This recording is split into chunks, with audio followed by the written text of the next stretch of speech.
Eduardo Braga ficou à frente do governo do Amazonas de janeiro de 2003 a março de 2010, quando deixou o cargo para disputar o Senado Federal. De lá para cá, a vida política do senador não foi uma das mais positivas, obtendo algumas derrotas e parcerias um pouco estranhas na política amazonense. Em 2014, não satisfeito com um consagrado cargo de senador, Eduardo Braga quis mais uma vez disputar o governo do estado, enfrentando seu principal aliado, secretário e articulador político, José Melo de Oliveira.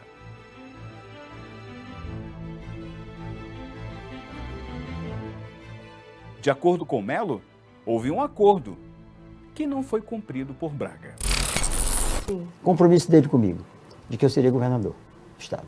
Ele iria me apoiar para ser governador do estado. Sim. Término dos 4 anos, eu, secretário de governo dele, ele chega comigo e diz assim... Tá, inclusive as imagens. Chega comigo e diz assim, o Omar é meu vice-governador, eu vou renunciar para ser candidato ao Senado, e o Omar quer ser governador. Nada mais justo, ele é vice-governador, esse é o direito dele. Aí eu, um velho de 70 anos, voltei atrás, Recuou novamente. E fui o vice do Omar. Aí eu disse para ele, mas você tem um compromisso comigo. Não, você vai suceder o Omar, ele vai ser senador, você vai suceder. E eu trabalhei para isso. Quando o Omar estava no final do governo, eu procurei para que cumprisse o que havia combinado comigo. E ele disse para mim que não, ele ia ser candidato a governador também. Ele disse, mas você quer a terceira vez? Eu só quero uma. Eu preciso de uma oportunidade. Sim. Não, veja. Aí ele disse assim, então vamos disputar, você e eu. Aí ele deu um sorrisozinho maroto e disse assim, ah, Melo, como é que eu vou perder a eleição com um professorzinho do interior? Aí eu disse, vamos ver. Eduardo Braga perde a eleição para aquele que ele chamava de professorzinho do interior. Ele continua como senador, mas pelos bastidores da política, essa derrota para José Melo, ele não engoliu assim tão fácil, não. Aí fomos para a rua, fomos para a luta como tal, ganhamos a eleição com 173 mil votos de diferença, né? Então é o seguinte, respondendo a tua pergunta, um professorzinho do interior se achou com o direito de disputar contra as oligarquias. Sim. Até então, o Brasil é um país de oligarquias, né? Você vai no Nordeste, quem manda são... Aí em São Paulo... Tem os grupos políticos antigos, então, muito fortes. Essas oligarquias jamais aceitaram que uma pessoa que foi auxiliar deles, que foi secretário deles, que veio lá de baixo, pudesse chegar ao nível deles. José Melo foi cassado e o eleitor amazonense se preparava pela primeira vez para ter uma eleição suplementar e escolher o novo governador do Amazonas. E mais uma vez, lá estava Eduardo Braga, disputando a eleição, querendo a todo custo a cadeira de governador do Amazonas. Trouxe para ser seu vice um conhecidíssimo também da população, que se mostrava ser o oposto da velha política, Marcelo Ramos. Tudo fachada, não passava de uma mentira, uma farsa, para chegar a todo custo ao poder do governo do nosso estado. Eu e o Marcelo não somos iguais, nós somos diferentes, mas nós estamos unidos. Quem muda a vida das pessoas... Mas Eduardo não imaginava quem era seu adversário. Eis que surge o Todo-Poderoso, que naquela oportunidade já estava aposentado. O chefe de todos os políticos, o dono daquela mansão Tarumã, Amazonino Mendes, com o apoio de Arthur Neto e Omar Aziz. O negão voltou e com ele estou, o negão voltou e com ele estou.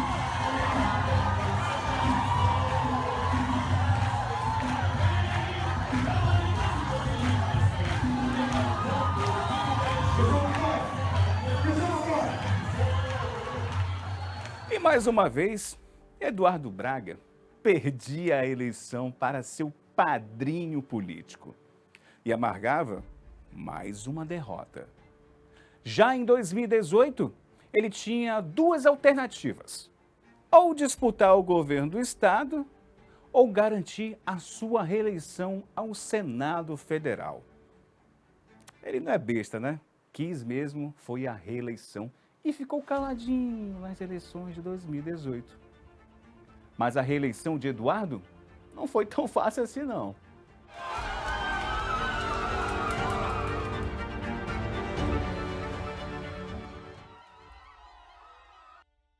A Arena da Amazônia.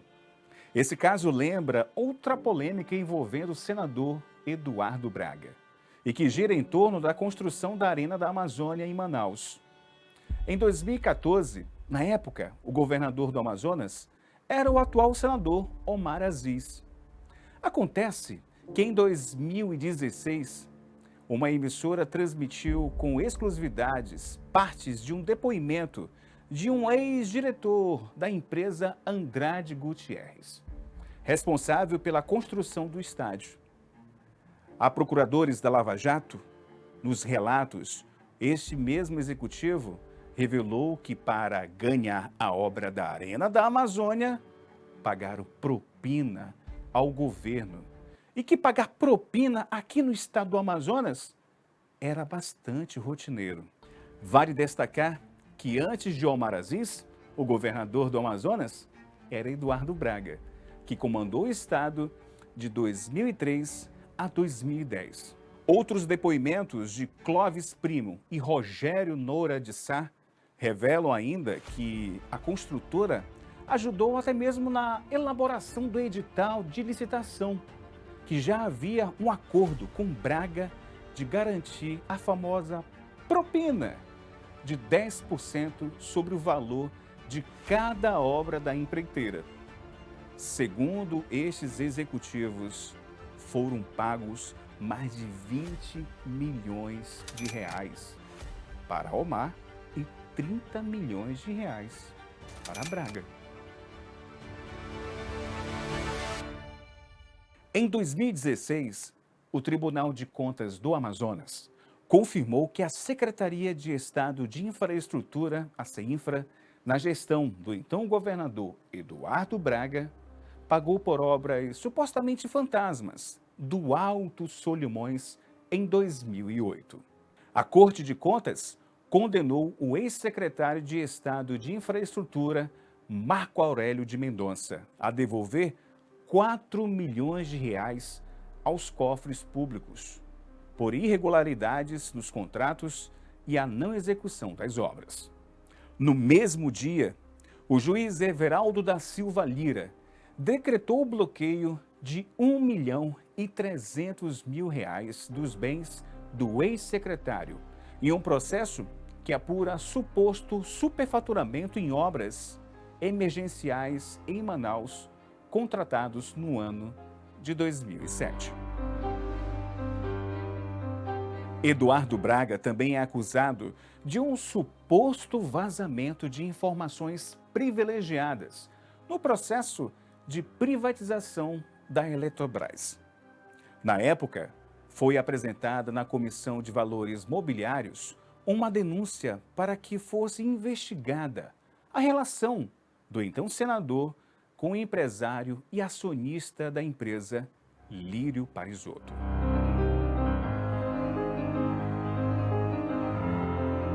Segundo denúncias, há indícios de violação de regras que favoreciam o empresário Lírio Parisotto, já que Braga era o provável relator da medida provisória no Senado, que prevê a privatização da empresa. Nós teremos a licitação delas. Das usinas hidrelétricas, nós teremos a licitação. Das distribuidoras de energia, nós teremos a concessão por mais 30 anos a custo zero. Essa é a primeira pergunta que eu formulo a Vossa Excelência. O segundo ponto é que trago aí, já que foi levado para o cenário nacional, um assunto que diz respeito ao meu estado, que é exatamente a CELG. Olha, a CELG, ela foi federalizada, Senhor ministro, se Vossa Excelência estiver ocupado e não puder ouvir minha pergunta, eu encerro aqui. Não, senador Caiado, me permita. Eu estou com a maior educação lhe ouvindo. Então, a educação, Vossa Excelência está virando as costas para mim que estou formulando a pergunta a Vossa Excelência. Eu não tenho. Eu vim aqui para debater clima. Bom, e Vossa Excelência, a assessora de Vossa Excelência foi me convidar para estar aqui presente, então não deveria ter ido. Não. Vossa Excelência se nega todas as vezes a vir aqui discutir esse assunto. Não, agora, não me nego. Se Vossa Excelência acha que não deve responder a minha pergunta, Vossa Excelência então disse que não responde, acabou. Acabou, não tem a pergunta formulada também. Vossa Excelência deveria manter a calma. Não é questão de manter a calma. Eu não aceito o desrespeito. Não. Eu estou falando com Vossa Excelência, Vossa Excelência está manipulando Vossa Excelência. Está olhando para baixo, olhando para o lado, como se aqui estivesse falando com qualquer um. Eu sou senador com Vossa Excelência. Exatamente, tá bom? isso. Então me respeite. Tá bom? E como tal, eu não tenho mais pergunta a formular ao senhor ministro. Pelo visto, já está com a intenção toda de negociar a CELG e não tem aqui menor interesse de dizer por que acoberta 42 distribuidoras e penaliza as centrais elétricas de Goiás. Não tem mais pergunta a formular, Vossa Excelência. Passe bem. Não comece. Você respeita um senador que está aqui. Por quê? Que papelzinho? Eu estou anotando a sua pergunta. Vossa Excelência é um desequilibrado. Desequilibrado. Bandido é Vossa Excelência. E olha o decoro parlamentar. Bandido é Vossa Excelência. E safado é Vossa Excelência. Me respeite. Me respeite. Vossa Excelência que é bandido. Me respeite. Me respeite. Me respeite. Negociata de Vossa Excelência. De Vossa Excelência. Do Estado de Vossa Excelência. Do Estado de Vossa Excelência. Safado é Vossa Excelência. O empresário Ronaldo Tiradentes, que é principal opositor de Braga aqui no Amazonas, detalhou a relação próxima entre o empresário Lírio Parisotto e Braga. Ele garante uma grande influência política e, possivelmente, acesso à informação privilegiada sobre a privatização da empresa, o que potencialmente cria vantagens que violam as normas de mercado.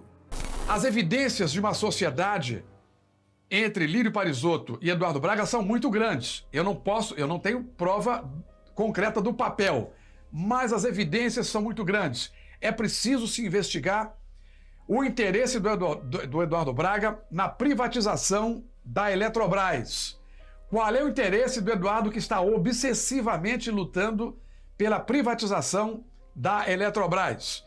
É preciso investigar também como é que as condições e as circunstâncias em que a Manaus Energia foi vendida para o Eládio Cameli, o dono da empresa Etan, que foi a maior empreiteira que trabalhou para o governo Eduardo Braga, que foi a líder do consórcio Rio Negro, que fez a Ponte do Bilhão, e praticamente todas as obras do governo, quem fez foi o Eládio Cameli, que hoje é um sócio oculto da Amazonas Energia.